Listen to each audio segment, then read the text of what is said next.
Just thoughts on senior day, and what's going to be like for these guys playing for the final time, between the hedges and what this class has meant to this program? I think this class has meant a lot to the program. I know senior day definitely mean a lot to me going through senior day with these boys. Just appreciate them guys for being there for me when I went through the injuries I went through and them being by my side. Yeah, Tykee over here. Obviously, Kamari bumps into the slot a little bit this week to help out. I'm curious what your thought process was when Coach comes to you and says, hey, Kamari's going to bump into the slot. We might need you to play a slightly different role this week. I'm like a little messed up. No, yeah, so we talked about that on Monday. So my biggest thing was just making sure I help him know the calls, which they was going to call in the slot. And I think he played extremely well in what they asked him to do, playing a new position, and him being able to step in on only a week prep. Because I think learning star in a week is, you could do that, then you special, because there's a lot of thinking and knowing where to line up at and where to go.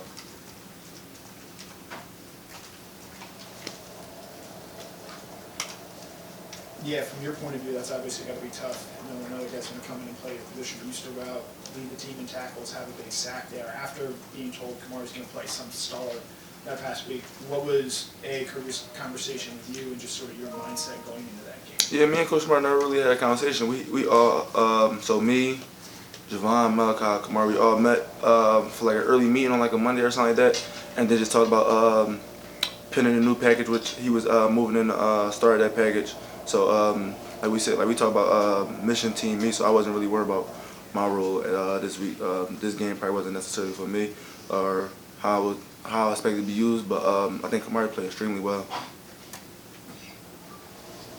Hey, Tykee, I know you got 4 interceptions on the year, but you also had a massive sack for the team. What does it mean for you to be able to contribute, of course, in coverage, but also have a play like that where you're screaming and bringing down the quarterback? I think Coach Shu did a real good job of downing up the right pressure at the right time. And the line slid a different way, and I came free. So just trying to be able to make a play and change the momentum of the game when Missouri was doing a good job of marching down the field that drive. Yeah, with Ole Miss, just what do you know about their offense? What have you seen from them so far, and are they similar at all to what Missouri did as far as the passing game? I'm going to watch film on them, a little more film on them today, but I know they go extremely fast, real good in the run game. I think the quarterback do a real good job of getting them into the right calls, and whether that's a run or a pass, and I think he do a real job of extending plays. How's Pop holding up? Have you been able to lift his spirits? Is he hanging in there? Do you expect him maybe to do kind of what Brock doing, but while he's sidelined, be an active voice and help these guys out? I think Pop doing a good job holding up. Definitely think he's gonna do what Brock doing as far as like still right now we just need him to coach up the next guy, kind of showing, telling him what he see out there. So I think he's gonna still help this team big from the sideline. Yeah, Tykee, you mentioned the sack. I guess talk me through it. It looked like you hid behind the defensive end and right tackle pretty well before you bumped over. Just walk me through the play. Yeah, so I think Jalen Walker was in that play, so we both came out the field, so just reading off him, whatever way J-Watt was going to go, I was going to go opposite. It was like, I just read off Jalen Walker. So he stayed outside, so I wound up going up and under. Tykee, I got a 2-part question for you. One, when you know you've got a clean shot on a quarterback like that, we know how much these rules have changed. Oh, yeah. You still want to disrupt the play. What is the ideal way to hit a quarterback without drawing a flag and doing maximum disruption? I guess I'll use that word. And then the second part of my question is, when you play these hurry-up teams, how much of a difference can the crowd noise make as far as disrupting a hurry-up team like an Ole Miss? Yeah, so like with the first question was as far as like the hitting the quarterback, just not trying to lead with the crown of my helmet or get any targetings in like the strike area. So I think we do a real good job before every game showing like illegal hits and like hits that you don't want to have against the quarterback, because of course they're trying to protect them. So just not trying to lead with the crown of my helmet. And then for the second one, I think the crowd do a real.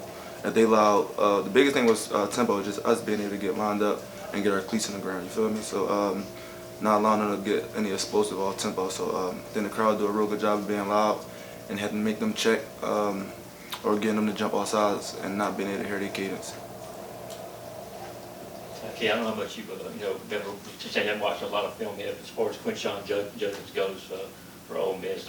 Y'all played a lot of good running backs this year, but from a yards after contact perspective, kind of where does he rank as far as guys you've seen this year? Definitely gonna be one of the top bets we face this year. I think he coming off a real good season that he had as a freshman, carrying over to this year. So the biggest thing is just gonna be able to swarm and making sure everybody run for one another. Don't expect just one person to make a tackle. So don't even think about it. Once you see the play, just run into the ball. Thank you. Hey, Tykee, I wanted to ask about Julian Humphrey. You know, that's a guy that got out there, made a lot of plays. What did you see out there, and just how proud and excited were you for him to be able to make as many pass breakups and big opportunities that he did? I think he made the most of the opportunity with that package that they had just put in that week. I think he stepped up big, but Ben knowing he could do that, just need him to keep coming along. I think he's gonna be a big part of this team, and as far as like, I think he's gonna take us where we want to go. Any other questions? Okay, Rodney?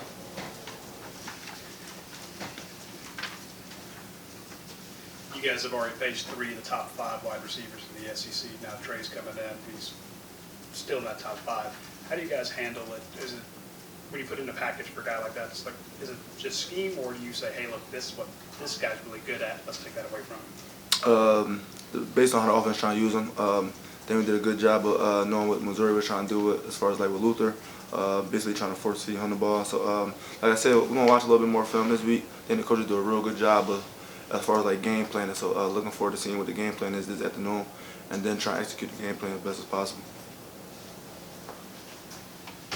With an opponent like Ole Miss that you haven't had the opportunity to face at all, whether through your 3 years here, is there a different level of processing, or is there a different level of preparing for a team like that when you yourself don't have experience facing what they do or what they are as a team? No, I think our preparation will be the same every week, no matter who we play. Then, like I said, I think the coaches do a real good job of getting us prepared. So looking forward to seeing what the game plan is this week, and then try to make the most of senior days for the seniors. I'm just trying to do it for the other senior guys and for this team to kind of take us where we want to go. Any more for Tykee? All right, Tykee, thank you, sir. Thanks, Tykee. Appreciate y'all.